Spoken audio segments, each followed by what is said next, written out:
नमस्कार। आज हम भारत के विदेश व्यापार पर एक नज़र डाल रहे हैं।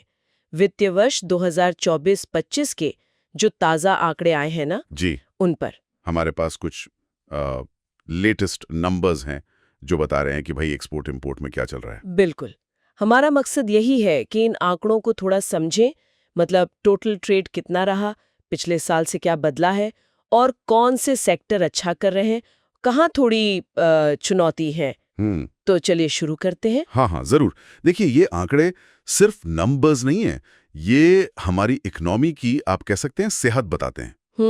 इनसे ग्लोबल मार्केट में इंडिया कहाँ खड़ा है और आगे क्या अवसर हैं, क्या मुश्किलें आ सकती हैं, इसका अंदाजा लगता है। अच्छा, तो सबसे पहले वो जो बड़ा वाला आंकड़ा है, कुल निर्यात मतलब गुड्स और सर्विसेज दोनों मिलाकर, हाँ, टोटल एक्सपोर्ट्स। वो 2024-25 में पहुंच गया 820.93 बिलियन अमेरिकी डॉलर। जी। ये पिछले साल के 778.13 बिलियन डॉलर से तो काफी ज्यादा है। हाँ, ये करीब आप देखें तो 5.5% की बढ़ोतरी है। पहली नजर में तो अच्छा लगता है। हाँ, लगता तो है, लेकिन कहानी इसके अंदर है। मतलब ये ग्रोथ आ कहाँ से रही है वो देखना जरूरी है। और यहीं पर मामला थोड़ा पेचीदा हो जाता है, क्योंकि अगर हम सिर्फ वस्तु निर्यात देखें, मतलब मर्चेंडाइज एक्सपोर्ट्स, हाँ, गुड्स वाला, वो तो लगभग पिछले साल जैसा ही है। 437.42 बिलियन डॉलर, पिछले साल 437.07 था। जी, मतलब करीब करीब फ्लैट, कोई खास बढ़ोतरी नहीं हुई। हाँ बिल्कुल। ये जो गुड्स एक्सपोर्ट का फ्लैट रहना है, ये थोड़ी चिंता की बात हो सकती है। शायद ग्लोबल डिमांड थोड़ी सुस्त है या कंपटीशन बढ़ गया है, हो सकता है। लेकिन सिक्के का दूसरा पहलू भी है, सर्विस एक्सपोर्ट्स। हाँ, वहां तो कहानी बिल्कुल अलग है। बिल्कुल अलग। सेवा निर्यात वो 341.06 बिलियन डॉलर से बढ़कर 383.51 बिलियन डॉलर हो गया है। शानदार उछाल है ये। कमाल की ग्रोथ है। और ये दिखाता है भारत के सर्विस सेक्टर की असली ताकत। आईटी, कंसल्टिंग, फाइनेंशियल सर्विसेज, ये सब मिलकर इकोनॉमी को बड़ा सहारा दे रहे हैं। ये दुनिया में हमारी एक्सपर्टीज का सबूत है। सही बात है। लेकिन अब जरा इंपोर्ट्स पर भी आए। कुल आयात मतलब गुड्स और सर्विसेज दोनों का, जी, टोटल इंपोर्ट्स, वो भी बड़ा है। पिछले साल 856.52 बिलियन डॉलर था। इस साल 915.19 बिलियन डॉलर हो गया। हाँ, इंपोर्ट्स का बढ़ना, देखिए इसके दो पहलू हैं।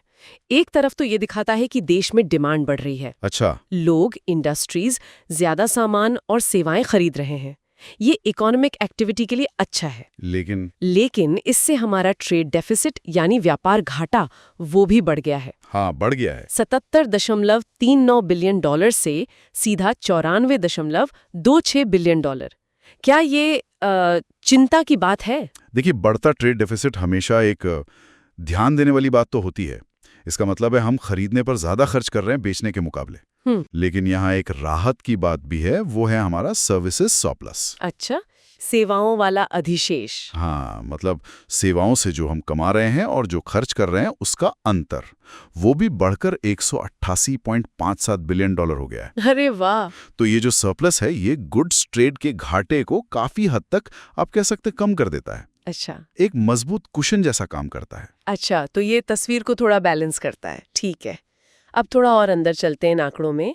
एक और दिलचस्प बात निकल कर आई है जब हम गुड्स एक्सपोर्ट से दो बड़ी चीजें हटा देते हैं, पेट्रोलियम और जेम्स एंड ज्वेलरी। हाँ, ये एनालिसिस बहुत जरूरी है। देखिए, पेट्रोलियम और जेम्स एंड ज्वेलरी की कीमतें और डिमांड वो ग्लोबल फैक्टर्स पर बहुत डिपेंड करती हैं, ऊपर नीचे होती रहती हैं। सही है। इनको हटाने से हमें जो कोर एक्सपोर्ट्स हैं, मतलब मेन मैन्युफैक्चरिंग वाले, उनके प्रदर्शन की ज्यादा साफ तस्वीर मिलती है। और वो तस्वीर क्या बता रही है? इन दोनों को हटाने के बाद गुड्स एक्सपोर्ट 374.08 बिलियन डॉलर रहा। जी, जो पिछले साल के 352.92 बिलियन डॉलर से लगभग 6% ज्यादा है। बिल्कुल, तो मतलब हेडलाइन नंबर भले ही फ्लैट लगे, लेकिन अंदर जो कोर एक्सपोर्ट्स हैं वो बढ़ रहे हैं। हाँ, ये तो अच्छी खबर है। ये बहुत पॉजिटिव साइन है। ये दिखाता है कि engineering goods, electronic goods, pharma, chemicals जैसे जो मुख्य सेक्टर हैं, उनमें भारत की एक्सपोर्ट क्षमता बढ़ रही है।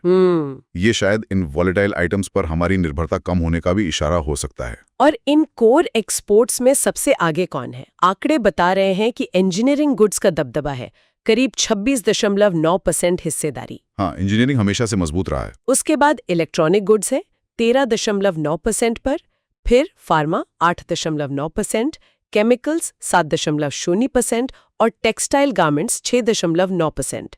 ये इलेक्ट्रॉनिक गुड्स का बढ़ना मुझे काफी दिलचस्प लग रहा है। बिल्कुल।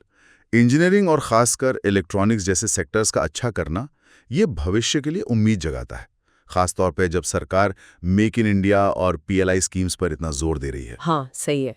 तो कुल मिला के अगर हम समेटें तो क्या समझें, तस्वीर थोड़ी मिली जुली सी है। मिली जुली है, हाँ। एक तरफ ओवरऑल गुड्स एक्सपोर्ट लगभग रुका हुआ है और ट्रेड डेफिसिट बड़ा है, जो थोड़ी चिंता की बात हो सकती है। दूसरी तरफ सर्विस एक्सपोर्ट्स रॉकेट की तरह ऊपर जा रहे हैं, और अगर हम पेट्रोलियम और जेम्स ज्वेलरी हटा दें तो कोर गुड्स एक्सपोर्ट भी अच्छा कर रहे हैं। बिल्कुल सही कहा आपने। सर्विस सेक्टर तो हमारी इकोनॉमी का मजबूत पिलर बना हुआ है, इसमें कोई शक नहीं। लेकिन हाँ, गुड्स एक्सपोर्ट में ठहराव और बढ़ते इंपोर्ट्स, इन पर नजर रखनी होगी। ये शायद ग्लोबल इकोनॉमी की सुस्ती या हमारे डोमेस्टिक डिमांड पैटर्न की तरफ इशारा कर रहे हैं। कोर एक्सपोर्ट्स की बढ़ोतरी अच्छी है, पर इसे बनाए रखना और बढ़ाना ये एक चुनौती रहेगी। तो आखिर में हमारे श्रोताओं के लिए एक सवाल छोड़ जाते हैं, ये देखते हुए कि core exports petroleum James jewellery के बिना बेहतर कर रहे हैं, तो इस ग्लोबल अनिश्चितता और धीमी डिमांड के माहौल में इन जरूरी सेक्टर्स को जैसे इंजीनियरिंग, इलेक्ट्रॉनिक्स, फार्मा और मजबूत करने के लिए, इनके एक्सपोर्ट्स बढ़ाने के लिए किन नई रणनीतियों पर फोकस किया जा सकता है, इस पर सोचने की जरूरत है। बिल्कुल, ये एक अहम सवाल है।